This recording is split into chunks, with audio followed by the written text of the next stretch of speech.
ladies and gentlemen, welcome to our seminar. Before we start, as you can see on the screen, I have two questions prepared for you to think among yourself. First, have you ever wondered that late night meals can lead to overweight or obesity? Some might think it's a yes, and some might think it's a no. Second, is there any difference between having heavy breakfast and heavy dinner? Well, we could figure out the interesting fact about this through our today's seminar. I'm Sophia. As the first presenter for this group, would like to concentrate on our main topic, which is chrononutrition and chronotypes.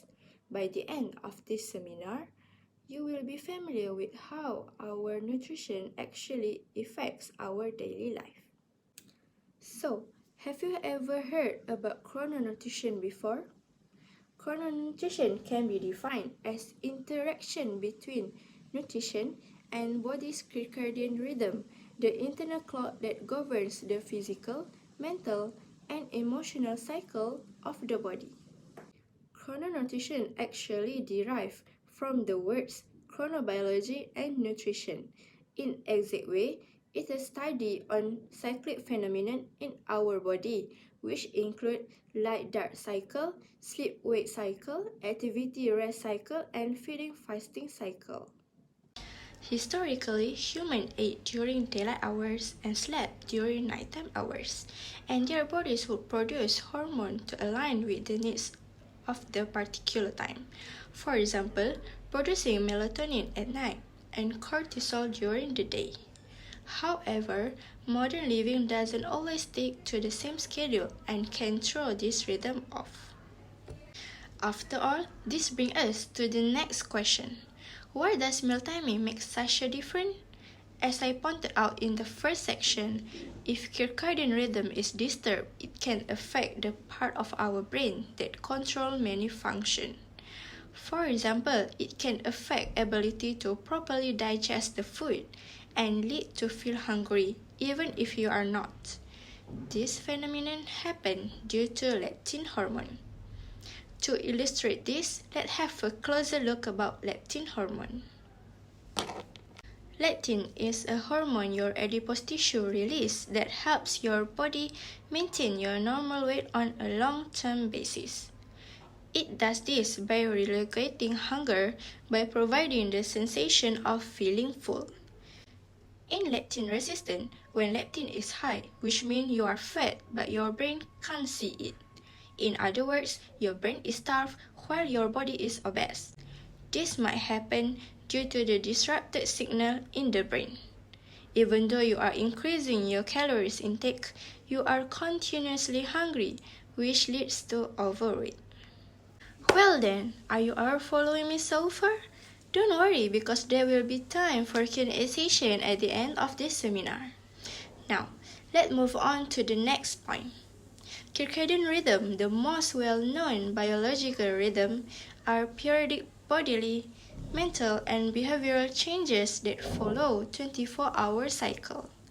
For circadian rhythm, the regulated functions include the sleep-wake cycle, core body temperature, metabolism, organ function, and certain hormonal secretions such as melatonin, cortisol, and THS. So, what is controlling circadian rhythm? Circadian rhythm is controlled by SCN, the part of our brain as master clock, and the peripheral clocks by the organs in the system. There are many factors that can change the circadian rhythm, includes artificial lights, poor sleep quality, overtime work shift, mental health condition, different time zone, and irregular meal time. So that's all from me. Let me pass the turn to our next presenter. Okay, now let's take a look on circadian alignment. Okay, as you can see, there are a graph at the right side. Basically, this graph shows how the circadian alignment works. The graph of peripheral clock will follow the graph of central clock, which means central clock, which is our brain, will move together with the peripheral clock, which is our organs. As example, when the brain sets its the night time, then the other organs such as eyes, heart, stomach, and others will ready for rest. So when this happens, it is known as circadian alignment. Okay, next, let's know what is circadian alignment. Okay, circadian alignment, or known as phase angle, was calculated as the duration of time between the dim light melatonin onset, or DLMO, to average sleep on time recorded on antigraphy during prior 7 days. For your information, antigraphy is a non-invasive method of monitoring human rest or activity cycles. Okay, now let's see how circadian alignment works. Okay, based on this picture, during the light, the master clock or central clock, which is hypothalamus of the SCN system, will trigger the metabolic response to produce serotonin. With the presence of serotonin, it will make the body feel energized in the light day to do the activities such as walking, exercising, and so on. Okay, while during the dark, hypothalamus will trigger the metabolic response to release the melatonin. As we know, melatonin is the sleeping hormone. Therefore, it will make us feel sleepy and tell our body that this is the rest time. So, that's how the circadian alignment works. Okay, this is melatonin graph. As you can see, the graph will gradually increase from the light to the dark and become decreased when the light appears again. Actually, light acts to inhibit melatonin synthesis. That's why during the day, melatonin level is low, and during the night, melatonin level is high. Okay, dim light melatonin onset, or DLMO, is the initial surge in melatonin release in the early part of the night under a low light condition. It's actually when the early night appears, the SCN system will trigger the starting production of melatonin for onset of the biological night, which is the time when the circadian clocks promote sleep. While with the melatonin offset in the morning correspond to the start of the biological day, which is setting body for light day activity. Okay, next is about circadian misalignment. Okay, as you can see, the graph of peripheral clock and the central clock at the right side of the slide will give you the visual of how circadian misalignment works, where the peripheral clock and the central clock not move together, or they are not tally with each other. Okay, now let's see what is circadian misalignment in details. Okay, circadian misalignment is the offset between sleep-wake cycle and the clock-regulated physiology. This is caused by external demands such as shift works, jet lag, and so on. For better understanding, it's actually the central clock, which is our brain, is not work together with peripheral clock, which is our organs. Then, this will cause the circadian misalignment to happen. Okay, there are 3 types of misalignment, which are misalignment sleep-wake cycle, misalignment feeding rhythm, and misalignment of central and peripheral rhythm. Okay, for the first type is misalignment of sleep-wake cycle. This means that our sleep schedule was messed up because frequent changes in the time to go to bed and time to wake up such due to some causes, as example jet lag. So, this will cause our sleep schedule change. Second is misalignment of feeding rhythm to the sleep-wake or light-dark cycle. As example, uncontrolled eating habit can disturb our sleep routine, which at the night the person taking a heavy meal, and this actually can disturb his or her sleep routine. In addition, humans supposedly eating more during the day, not during the night. Lastly is misalignment of central and peripheral rhythm. As example, during the night, which in the dark environment, our central clock is set for the sleep and rest time, but our eyes are exposed to the light from the gadget. So, this actually also can lead to the circadian misalignment because the peripheral clock not work together with the central clock. Okay, now does circadian misalignment affect the body weight? The answer is yes. This is because sleep deprivation, which means not getting enough sleep, has been associated with the higher risk of weight gain and obesity. In addition, sleep loss creates a hormone imbalance in the body that promotes overeating and weight gain. Furthermore, leptin and ghrelin are hormones that regulate appetite. And when you are not getting sufficient sleep, the production of these hormones is altered, which is it will decrease in amount in a way that creates increased feelings of hunger. So, the person will keep eating and eating, which can lead to weight gain. Now, let's see the research study about adverse metabolic and cardiovascular consequence of circadian misalignment. Okay, the objective of this study is to determine the effects of such misalignment between behavioral cycles and endogenous circadian cycles on metabolic, autonomic, and endocrine predictors of obesity, diabetes, and cardiovascular risk. The result of the study is when the research subjects is on the circadian misalignment where they sleep at 8 a.m. in the morning and wake up in the 8 p.m. in the evening.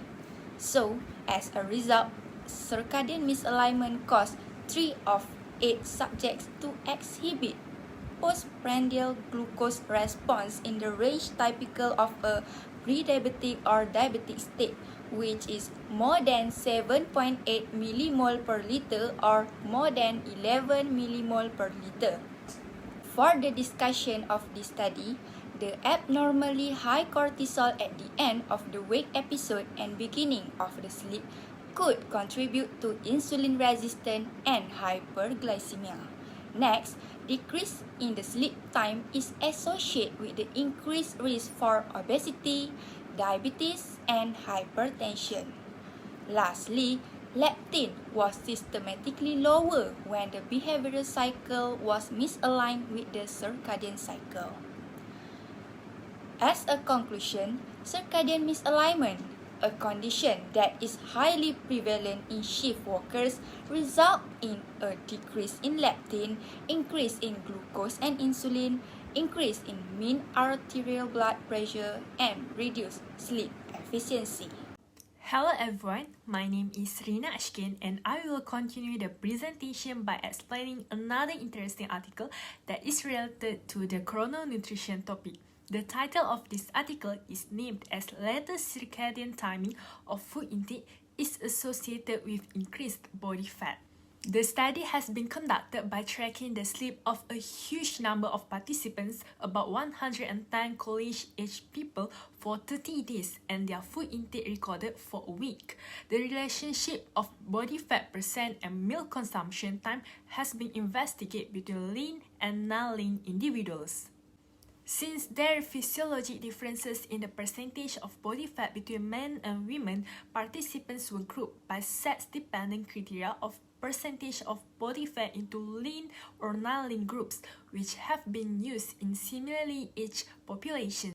The lean group consisted of men with 5 to 20% body fat and the women with 8 to 30% body fat, while the non-lean group consisted of men with greater than 21% body fat and women with greater than 31% body fat.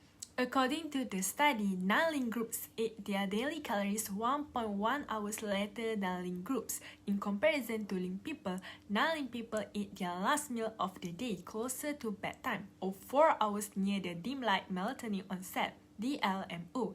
Hence, that is the reason why non-lean people have higher body fat percentage compared to lean people, and they are more likely to become overweight and obese. However, the time of meal consumption in relation to DLMO had a substantial impact on body fat percentage and body mass index.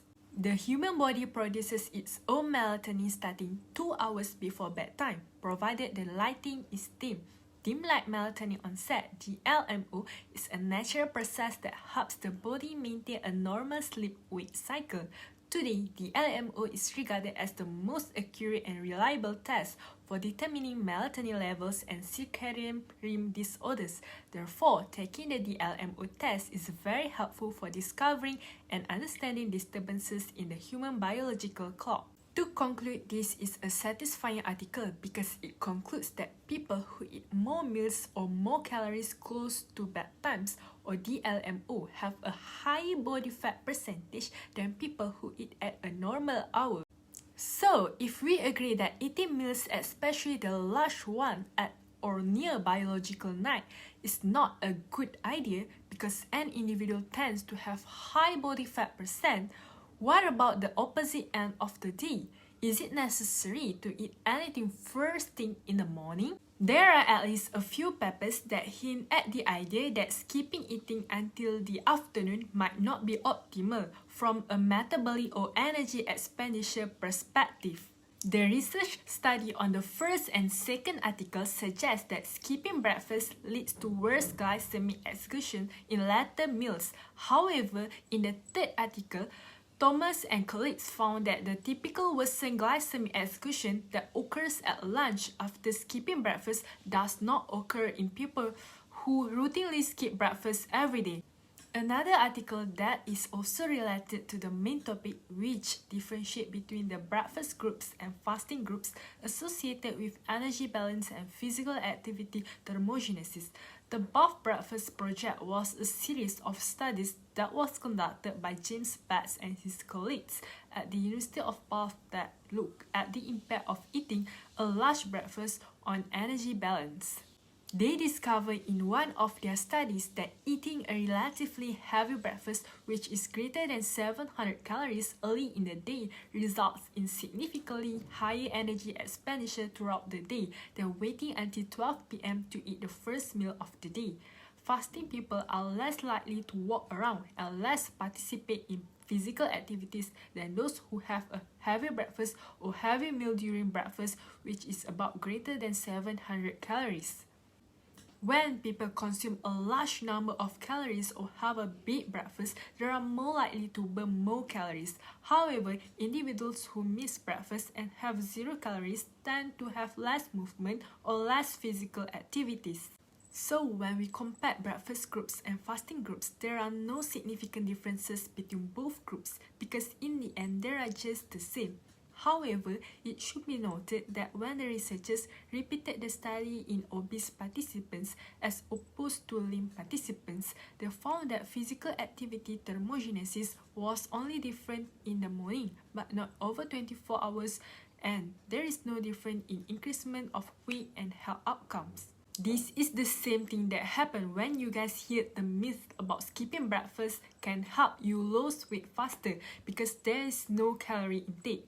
So what I can conclude from this statement is it is not necessarily because you have to choose a diet that suits yourself because there is no single diet that works for everyone.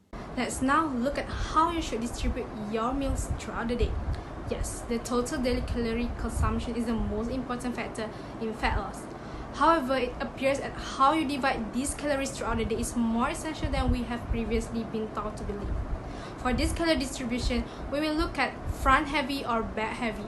Using a more front-heavy distribution approach by allocating more calories to breakfast versus a back-heavy approach by allocating more calories to dinner instead. There are 3 articles that discuss about this front-back heavy issue, so we will take a look at them one by one. Based on an article by Julian Richter, they examined a group of 16 healthy young men and divided some into low-calorie breakfast and high-calorie dinner in one condition and vice versa in the other. It is stated that after high-calorie breakfast, hunger decreased, whereas after low-calorie breakfast, hunger increased. But in short, people that consume high-calorie breakfast and low-calorie dinner have significantly less hunger, and also there's significantly fewer cravings for sweets throughout the day. In addition, greater overall energy level. It is revealed that a diet consisting of a large breakfast and a little calories in the evening has a positive impact on energy and glucose metabolism. To add, diet-induced thermogenesis (DIT) was generally higher in the morning than in the evening, irrespective of the high or low calorie condition. This may help explain why meal timing is associated with body weight. Remember, the combination of 2 main factors determine your weight: the amount of food you consume and the amount of energy you burn. Weight loss may be aided by high dietary thermogenesis, while weight gain may be aided by low dietary thermogenesis. For next article, 74 overweight and obese women were randomized to 2 meal plans of a weight loss diet during 12 weeks. Both meal plans had the same composition, but differed in energy intake throughout the day. Over the course of 12 weeks, both the breakfast and dinner groups lost weight significantly. However, the high-calorie breakfast group lost 2.5 times more weight than the high-calorie dinner group. As a result, the BMI of the 2 groups was significantly different, with 10% reduction in the breakfast group and only 5% reduction in the dinner group. Participants assigned to the breakfast plan also showed a greater reduction in waist circumference than participants assigned to the dinner plan.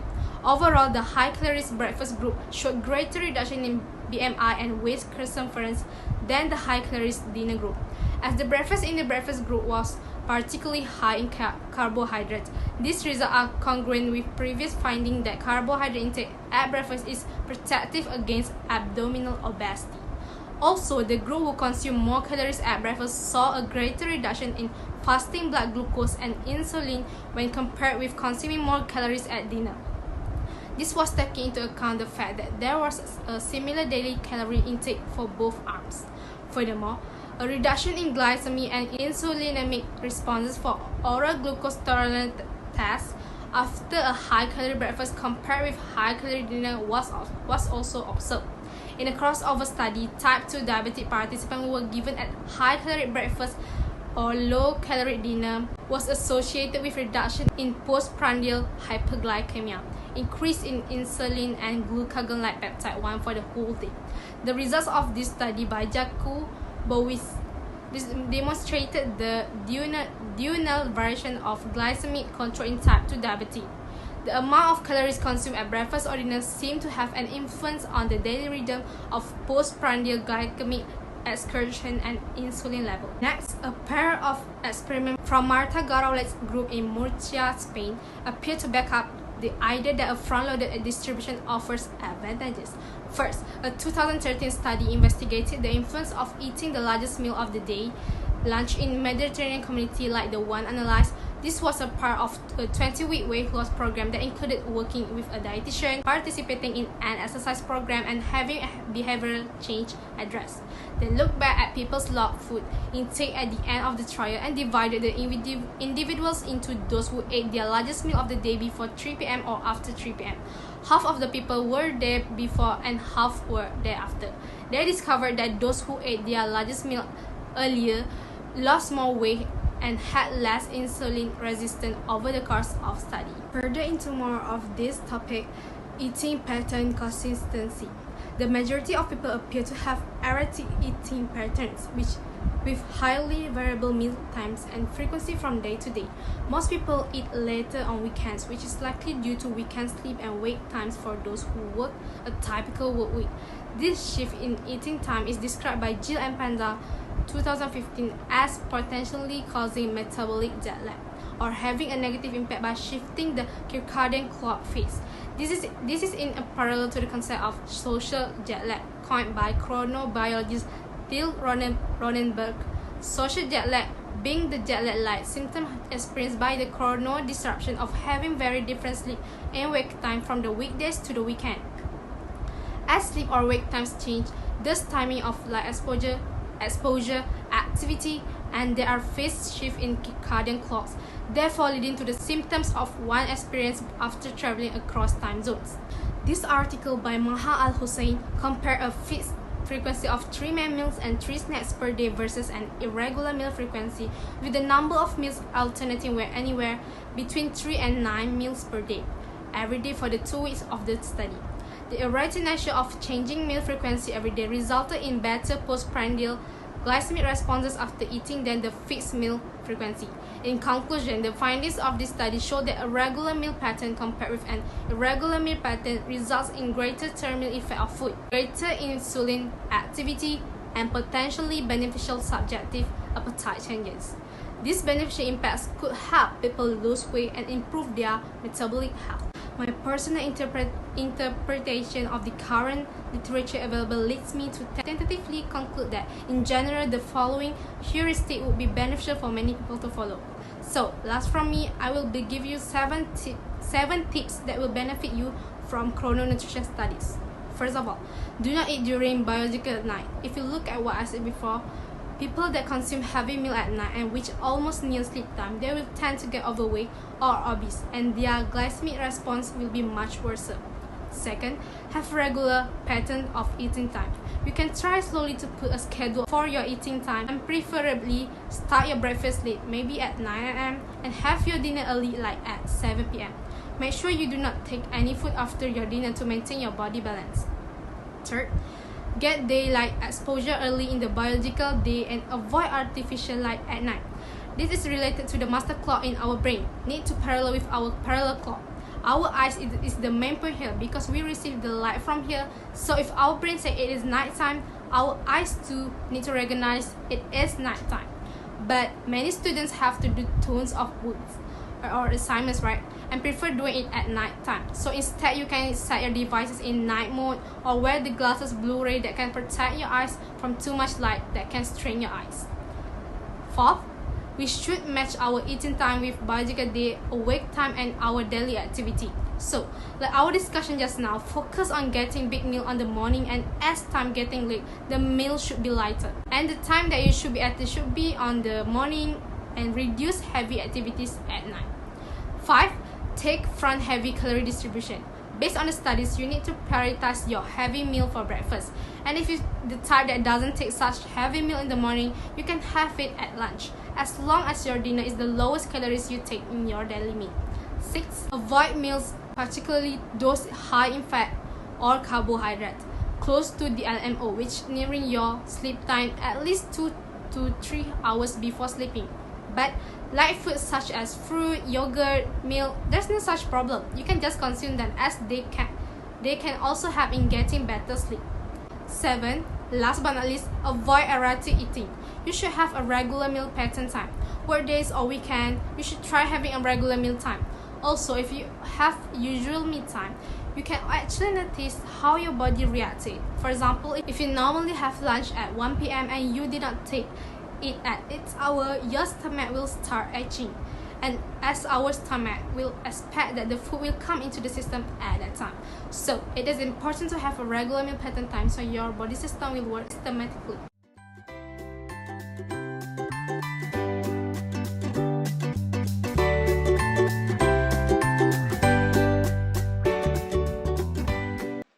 Have you guys ever heard about chronotype?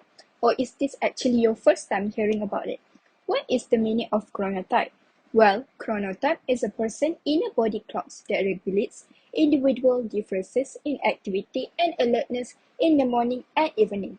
In addition to regular sleep and wake times, chronotype has an influence on appetite, exercise, and core body temperature. It is responsible for the fact that you feel more alert at certain period of times and sleepier at others. Next, we will look into the history and type of chronotypes. Chronotypes were first studied in the 1970s by Olaf Osberg, and since then, many sleep researchers have taken their step at understanding and educating others on chronotype. There are many different tests you can take to determine your chronotype, which is morningness, eveningness questionnaire, or also known as MEQ or the Munich Chronotype Questionnaire, MCTQ, and you can also determine your chronotype by taking an online quiz on the internet. Scientists usually describe two types of chronotype, which is morningness and eveningness, or also known as early birds and night owl. In truth, chronotypes fall on a spectrum with most people lying somewhere in between. Researchers refer to these in-between people as intermediate type or hummingbirds. Some researchers have now added a fourth category that is called bimodal to reinforce the fact that some people identify more with morningness in some way and with eveningness in other aspects. There are four types of chronotype that researchers came up with, which is bear, wolf, dolphin, and lion. First, we will look into the bear chronotype. If you are a bear chronotype, means you sleep and wake according to the sun, and you feel most energetic during the daytime. You may also have no trouble falling asleep at night. Bear chronotypes are more productive in the morning and struggle with a slump in the afternoon. Their sleep schedule is typical with 8 hours of sleep. Bear chronotype represent about the 50% of the population. Next, if you are a wolf chronotype, that means you are a night owl person. You go to sleep late and wake up late in the morning. You may also have a hard time in waking up in the morning. Persons who are a wolf chronotype, they are most productive in the middle of the day and in the evening. About 50 to 20% of our population is a wolf chronotype. Lion chronotypes are early risers, and they don't normally face trouble in waking up before dawn. You are a lion chronotype if you feel most alive and alert in the mornings and able to finish most of your work before lunch. Although active in the morning, they typically face a pretty hard slump in the afternoon, and by evening, their energy is almost drained. Almost about 50 to 20% of our population is a lion chronotype. Lastly, we will look into dolphin chronotype.